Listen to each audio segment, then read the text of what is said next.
Today we're going to talk about Starbucks' disaster of a quarter. Is Starbucks' weak earnings a sign that the consumer is done, that a recession is in the offing? Perhaps. We'll also talk about the ADP Jobs Report. We'll talk about the JOLTS Report. We will, of course, talk about Fed Day and what may be happening in just a few short hours. And finally, we will touch on home prices because they are behaving exactly like we have been talking about for years. First, we got to talk about Starbucks. Again, we have talked about Starbucks endlessly on this channel because it is a quarterly report that you and I could look at to see what the consumer is doing. Starbucks is the company that allowed you and I to see that China was a disaster of economy waiting to happen, 18 months, maybe 24 months ago? Starbucks disaster reported yesterday might be a sign that we have a worldwide consumer that is pulling back. Folks, these numbers are shocking. First and foremost, Starbucks missed top line. They didn't sell enough coffee. They missed bottom line, which meant they earned less than expected. They had a surprise decline in same-store sales, and they slashed guidance. Folks, they had same-store sales fall in all regions. If you don't know, Starbucks is everywhere. It is not only everywhere domestically, it is everywhere worldwide. And if every region had same-store sales decline, I think that is a problem. Let's go big picture. The two biggest markets for Starbucks are the US, obviously, and China is second. What happened? US traffic sank 7%. China, not to be outdone, tells the US to hold my beer. Same-store sales in China down 11%. Folks, we have talked about a lot on this channel for years that the consumer drives the economy. If the consumer is pulling back from Starbucks, that could be a sign. And again, let's not get it twisted. Starbucks, given their price points, is considered a premium brand. Starbucks is something that the top 50% go to. You know, the bottom 20% are not going to Starbucks. So again, this disaster, I can't say it enough. This was a disaster of a quarter. Just horrible, horrible, horrible. If we are seeing the top 50% pull back, 7% in the US, 11% in China, that could be a problem. Folks, we have heard lots of people talk about recession offing not until 2025. I don't know about you, but we've got to pay attention because again, you will see a video that comes out at 9 a.m. today where Anna Kelly and I talk about the government lying to us.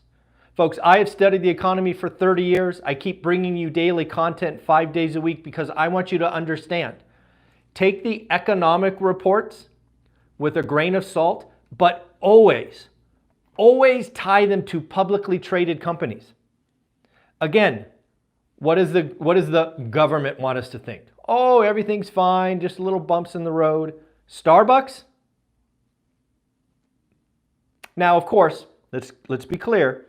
Starbucks is one important data point, but it is not everything. So, what other earnings did we get? How about Yum Brands? Yum Brands, again, is a collection of fast food conglomerates. They too missed top line, not selling enough fast food. They missed bottom line, and they had same-store sales decline. Don't forget what McDonald's told us earlier. We are seeing more and more folks trade down, eat at home.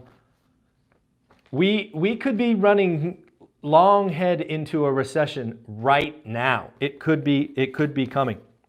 So again, Starbucks was pretty ugly. McDonald's has warned us the consumer continues to be even more discriminating with every dollar. Starbucks consumers, loyal Starbucks consumers are looking for discounts and deals. This is interesting. Let's not forget that Amazon beat top line, beat bottom line, it looks like their focus on efficiencies, aka layoffs, have allowed them to expand operating margins to double digits. So again, Amazon beat top line, beat bottom line. How about Pinterest? Pinterest comes out swinging with a beat top line, beat bottom line. Revenue jumped 23%. Folks, we've seen Pinterest and Snap talk about revenue growing. What does that mean? Maybe this advertising recession is over. Maybe, just maybe, people are advertising trying to get consumers to buy their products. Folks, this is all tying together into one beautiful picture if you and I pay attention together. All right, how about ADP report? Remember, we get three jobs reports during the first week of the year. We get ADP, we get JOLTS, and then we get the big one on Friday. Today, we got two of them. What did they say? ADP report. Last was 208. Again, we're looking for the trend. Last was 208,000 created. Expected was 183, so we were expecting about a 10% drop. Actual kind of split the difference at 192. In addition to 192,000 jobs being created, we saw that wages went up 5%. 5%. That is actually the smallest gain in wages since August 2021. Could a wage price spiral be backing off? I don't know. We will see. Where were the jobs created? According to ADP, leisure and hospitality saw a growth of 56,000. Construction coming back strong with a growth of 35,000. So where are the jobs? Is it the big companies? Is it the little companies? It is actually the big companies. Companies with over 500 employees saw roughly half of the creation at 98,000. So again, 98,000. What about the JOLTS report? Again, remember the JOLTS report is kind of looking at job openings, quits, things of that nature. The JOLTS reports, remember, it peaked at over like 10.5 million. Last it was reported at 8.8 million. I'm rounding. It actually was 8.813, but that's just too many numbers. It was expected or estimated to come in 8.7, again going down.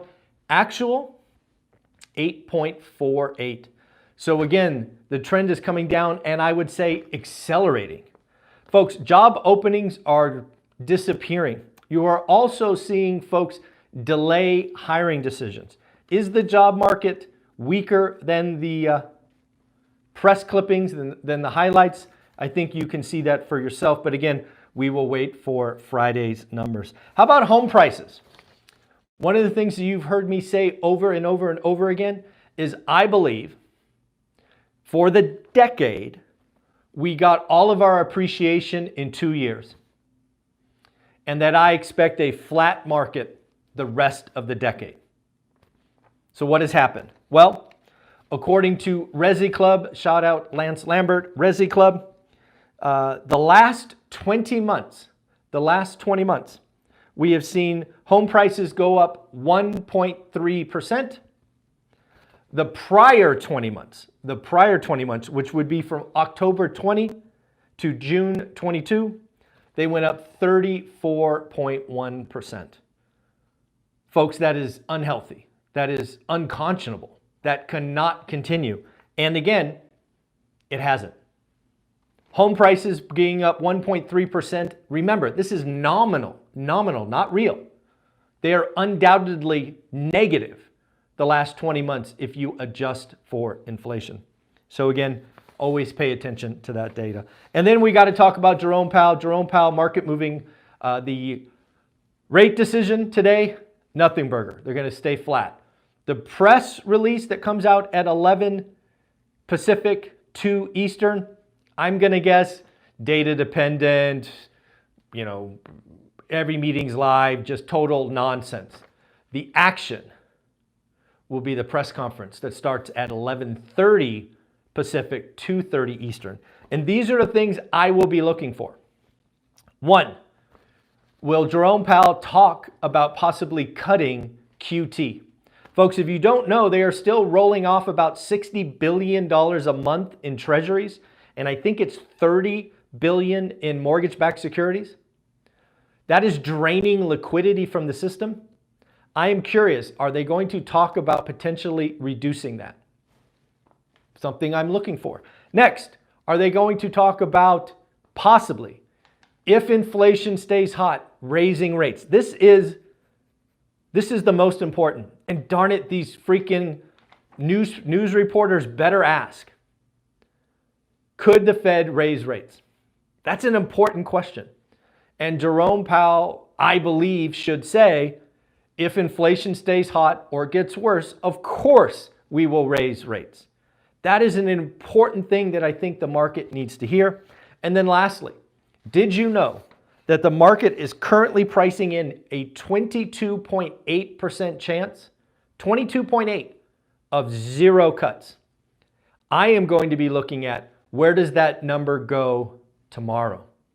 Because that will tell me just how hawkish the Fed is. For example, if that 22% chance jumps to, say, 33% chance, the Fed was hawkish. If the Fed is dovish, that 22% chance could fall to 12 pretty easily. That is the one number, and frankly, the only number that I personally will be looking at to see how hawkish or dovish the Fed is. Going into this meeting at 6, I think I looked at 6:10 a.m. 6:10 a.m., the odds of 0 rate cuts in 2024 were 22.8%. Will that number be higher tomorrow or lower? We got to wait till 11:30 to find out. Folks, you're amazing. Thank you for being here. As you know, it is May 1st, and every month we put up a brand new t-shirt. So this t-shirt is only available in May.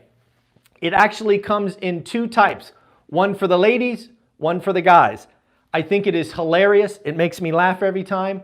But yes, I'm just going to show you. It's kind of fun. It says, don't buy dumb. You can fill in the blank. Again, we have a version for the guys and a version for the ladies. If you want to have some fun, you want to tell your significant other not to buy dumb blank, go ahead and buy the t-shirt. Let's be clear. I know this t-shirt is dumb. I know it is dumb. If you don't have the money, if you're saving, don't buy it. I just look at this t-shirt and laugh. Don't buy dumb blank. I think it's hilarious. No big deal. It'll be available for 1 month and 1 month only. Take care of yourself. Have an amazing day. It is Fed Day. Later.